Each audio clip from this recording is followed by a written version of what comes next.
ऐसी कुछ फिल्में होती है जो ऑडियंस को इतनी पसंद आती है कि एक्टर का डायलॉग बोलने से पहले ही हम उसका डायलॉग बोलकर फ्री हो जाते हैं। ऐसी कुछ फिल्म की लिस्ट में एक है हेरा फेरी। 2000 में आई हेरा फेरी ने एक्टिंग से लेकर डायलॉग तक ऑडियंस को हंसाने में कोई कसर नहीं छोड़ी। राजू श्याम और बाबूराव जैसे कैरेक्टर को लोगों ने अपने सिर पर चढ़ा लिया। इसी हेरा फेरी का 2006 में आया सीक्वल फिर हेरा फेरी भी जबरदस्त हिट रहा। ये बाबूराव का स्टाइल है, 25D में पैसा डबल, पैसा ही पैसा होगा जैसे दोनों फिल्मों के ऑलमोस्ट हर डायलॉग में मीम टेम्पलेट बन गए। इसी बीच लोगों की डिमांड के चलते हेरा फेरी 3 की अनाउंसमेंट हुई। बॉलीवुड को गुड बाय कह चुके प्रियदर्शन ने स्पेशल हेरा फेरी 3 के लिए बॉलीवुड में कमबैक किया। मेनी प्रॉब्लम को फेस करने के बाद फाइनली नेक्स्ट ईयर तक हेरा फेरी 3 आने की बातें चली। तभी परेश रावल ने कहा कि प्रोग्राम में थोड़ा चेंज होने वाला है और हेरा फेरी 3 से परेश रावल ने एग्जिट की कंफर्मेशन ट्वीट करके की।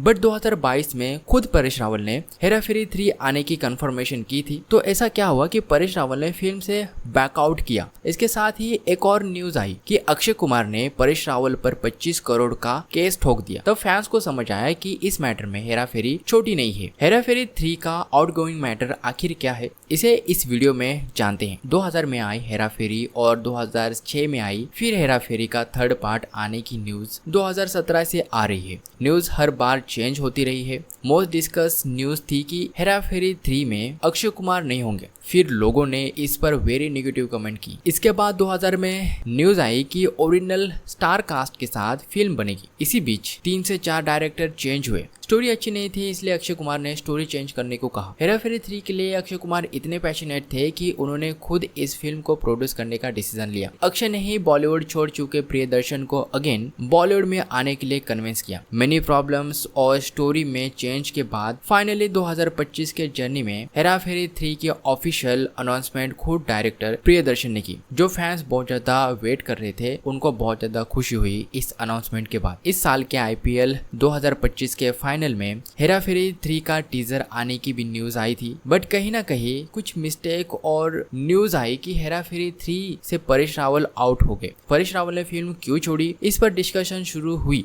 कुछ ने कहा कि परेश रावल और डायरेक्टर प्रियदर्शन के बीच क्रिएटिव इश्यूज पर डिस्प्यूट हुआ। बट 18 मई को परेश रावल ने खुद एक्स पर पोस्ट करके क्लियर किया कि हेरा फेरी 3 छोड़ने के पीछे क्रिएटिव डिस्प्यूट का रीजन नहीं है। इससे ये कंफर्म हुआ कि परेश रावल ने फिल्म छोड़ दी और रियल स्टोरी शुरू हुई। वो ये कि प्रोड्यूसर अक्षय कुमार ने परेश रावल पर केस फाइल करने की न्यूज आई। अक्षय कुमार ने फिल्म में पैसा इन्वेस्ट किया था। परेश रावल सहित बाकी कास्ट और क्रू को एडवांस भी दिया था। प्री प्रोडक्शन पर पैसा स्पेंड हो चुका था। तभी परेश रावल ने सडनली फिल्म छोड़ दी, जिसके कारण अक्षय कुमार को बहुत बड़ा लॉस हुआ। इसलिए अक्षय कुमार ने परेश रावल पर 25 करोड़ रुपए का कंपनसेशन केस फाइल करने की बात कही गई। हेरा फेरी 3 फिल्म में पैसों को लेकर बाबूराव और राजू के बीच हुए फाइट पर हम बहुत हंसे। बट यहाँ रियल लाइफ में इन दोनों के बीच पैसों का जो डिस्प्यूट शुरू होने की न्यूज आई और मैटर थोड़ा सीरियस होने की डिस्कशन हुई। बिहाइंड द सीन्स की न्यूज आई कि परेश रावल ने फिल्म में वर्क करने के लिए प्रोड्यूसर से 25 करोड़ रुपए मांगे।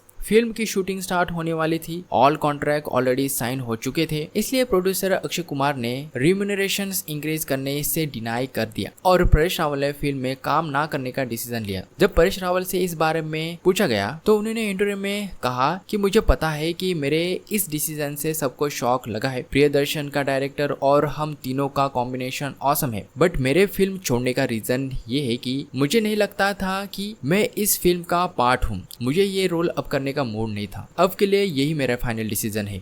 बट मैं ऑलवेज कहता हूँ कि किसी भी चीज को नो नहीं कहना चाहिए। फ्यूचर में क्या होगा कोई नहीं बता सकता। फिल्म का प्री प्रोडक्शन हो चुका था और जल्द ही शूटिंग शुरू होने वाली थी। ऐसे में परेश रावल का डिसीजन नॉट ओनली फैंस के लिए बल्कि श्याम यानी सुनील शेट्टी और डायरेक्टर प्रियदर्शन के लिए भी शॉकिंग था। सुनील शेट्टी ने कहा कि it's an absolute shock to me and I am here because I heard it yesterday and then today some more news came about, so I need to call and find out, and I'm completely heartbroken because if there was one film that I was looking forward to, it was Hera Fairy. Meanwhile, Hera Pheri 3 का director Priyadarshan ने कहा कि मुझे नहीं पता था कि ये क्यों और कैसे हुआ। फिल्म का वर्क स्टार्ट होने से पहले अक्षय ने मुझे परेश और सुनील से कंफर्म करने के लिए कहा। बहुत रेडी हो गए और हमने वर्क स्टार्ट कर दिया। इसमें मेरा कोई लॉस नहीं हुआ। बट अक्षय ने इसमें बहुत सारा पैसा इन्वेस्ट किया था, इसलिए उन्होंने ये एक्शन लिया होगा। कुछ लोगों का ये भी कहना है कि परेश रावल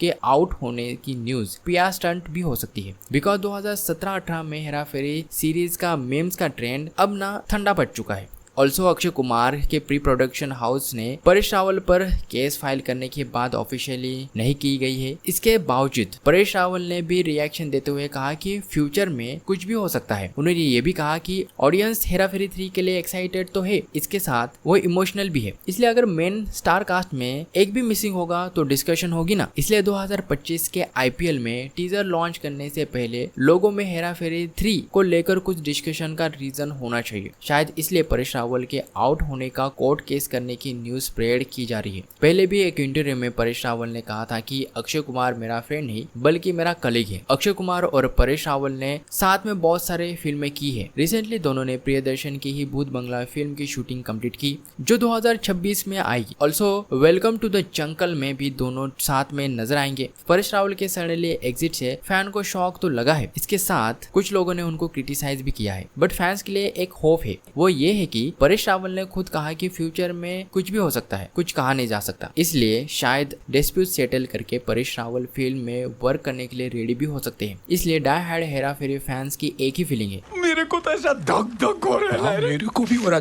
है। गाइज आपको क्या लगता है कि परेश रावल सच में फिल्म छोड़कर चले गए हैं या फिर फिल्म की हाइप बढ़ाने के लिए एक PR स्टंट है? कमेंट में जरूर बताइए। और अगर आपको वीडियो पसंद आई तो वीडियो को लाइक और चैनल को सब्सक्राइब कर देना। मिलता हूँ अगले वीडियो में।